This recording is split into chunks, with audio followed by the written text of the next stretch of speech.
Really an expert at these, but seeing some, I don't know, engineered obsolescence, grease, but, yeah, that's, I don't think grease should ever have a harder residue like such. I don't really notice it anywhere else, but I haven't really gone through the full range of motion.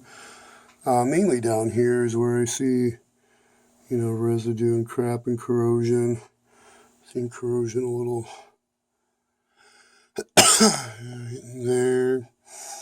But the gears, doesn't look like the gears are stripped or anything, but I can see where that, if there's more like that, that's just going to block the whole range of motion.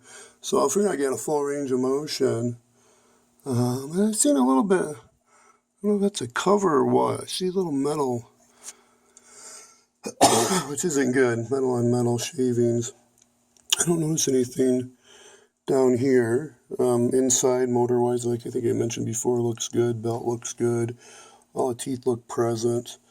Can clean a little bit more, but I don't really, you know, that gook right there is really, whoops, right there is what's going to stop motion. But I'll keep working and clean it out before I oil up, and then I'll see what I can find. I didn't see specifically for greases to use, but definitely she's going to get some baby love cleaning for now. So, till next time.